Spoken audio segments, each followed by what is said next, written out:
Hi guys, welcome to the third and final part of my post-apocalyptic zombie diorama. I've been working on this diorama for a long time now. I posted the original video in September, but I've been working on the model since about April time. And back in that first part of the video, I started with these zombie figures here and the survivor. I did a bit of research to look at abandoned buildings and how they would appear. I created the main building structures from this foam and the brickwork using these brick molds. I added details like the doors and the windows using spare parts. And by the end of that first video, I had done the basic paint job. The second video, which I uploaded in October, was focused on the weathering and aging process. So I added some decals to represent graffiti, lots of rust details, some oil paint weathering, lots and lots of streaks and grime, and I scratch built a few other details as well, such as this dumpster. And this is how we left the diorama at the end of the last video. In this final short video, I'm going to be adding vegetation to make the scene look overgrown and abandoned. So the first thing I wanted to address was these ugly gaps between the edge of the road and the buildings. I like the way that the cork road curves slightly at the edges because it looks like lifting tarmac. And I do like the gaps because again tarmac does break up quite easily, but I can't just leave this gap here. So I applied some of Woodland Scenic glue. This is quite a thick paste, so I had to water it down a little bit, and I applied it in the gaps at the edge of the buildings and also the cracks in the pavement as well. And then I used some 6 or 7mm static grass in 2 different colours. I didn't show the application process for the static grass because it's quite messy, but you can see here the initial results. Obviously some of this loose grass needs to be brushed away. And immediately that has the effect of making the road look much older. After this I applied one more layer of the grass. And then I decided to add a couple of bushes and small trees. To make the trees I took some grey, green and brown Tamiya spray cans which I had left over. There's not a lot of paint left in the bottom of these. And I sprayed some seagrass in a variety of these colours. Then I took some short 2.5mm static grass and some of this Jarvis scatter. I dipped the painted seagrass in some watered down PVA glue and sprinkled the scatter or the static grass over the top. And here are the finished trees. They're a bit big, but they can be broken down to size.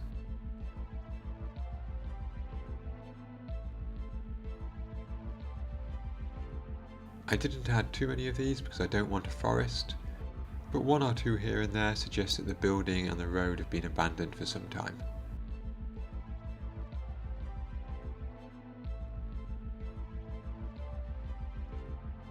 And if you look at reference images, you will sometimes see plants and trees and bushes growing out of the walls of buildings quite high up. And this little chip here near the top was a perfect chance for me to put something up there.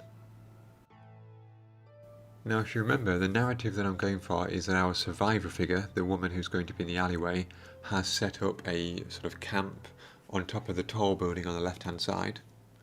So with that in mind, I made a makeshift tent using the tarp from the previous videos, and that was made using the PVA glue mixture. And then I added a few accessories, a couple of bricks to hold down the tent, an old fuel can, and an old oil drum with some wood in it where presumably a fire has been created. And a bucket, because you always have buckets in dioramas. At this point I noticed that some of the green oil paint had faded since application, so I added a bit more.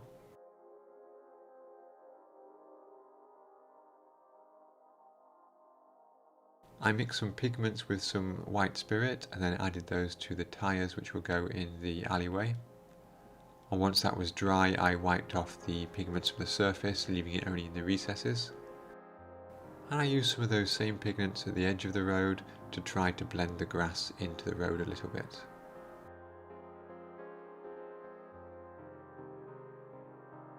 And with that complete, all that was left was to position the elements in the alleyway. Initially I went for this layout here, and the survivor figure will be in front of the fence trying to climb over the fence, and of course the 4 zombies will be herding her into that alleyway. And we have the broken ladder there, you can see, which has fallen from the fire escape above and is therefore preventing our survivor getting to the place that she's been camping. However, I really quite like the dumpster that I made, and I feel like it was a little bit out of the scene with this layout, so I changed things around a little bit. I left the small building on the right unattached so that I can get access to the alleyway still to rearrange things.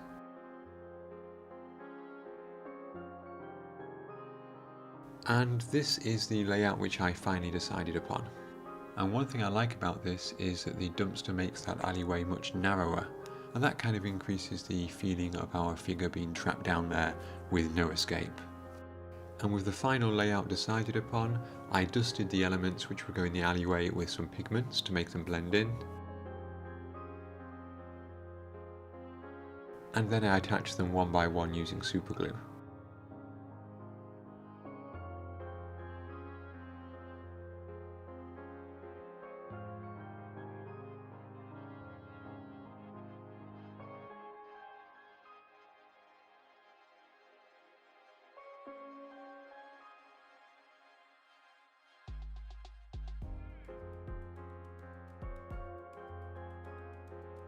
And this crate here is critical, of course, because it's the one our survivor is supposed to be climbing up. Remember, this figure was originally supposed to be seated on a motorbike. I did wonder how much litter would be in an alleyway like this after such a long time. In the end, I didn't add a huge amount because I couldn't get it looking very realistic, but I did add this printed out newspaper which I scrunched up and threw underneath the dumpster.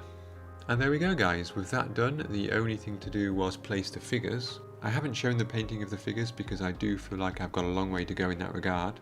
So let's see the final result.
Okay, and there we go, and that is the finished diorama.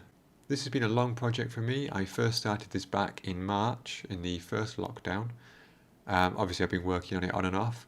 Had a huge amount of fun making this. I felt like it was a great chance to be creative and perhaps not quite as tied down as we sometimes are in the struggle for realism.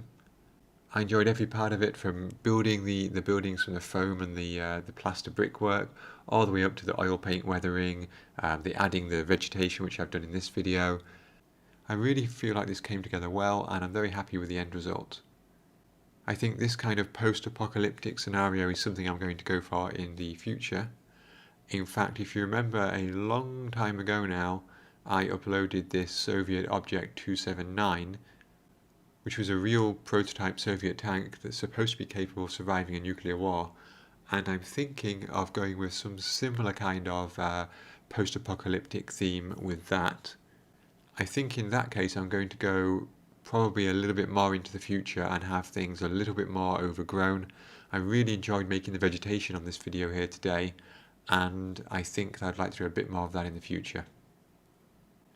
So guys, as always, thank you very, very much for watching. I really hope you enjoyed this 3-part series. And before I go, let me take a moment to say a special thanks to my Patreon supporters. Thank you very much guys, your support is massively appreciated, and I really hope you enjoyed this video. So guys, until next time, take care and have fun modelling.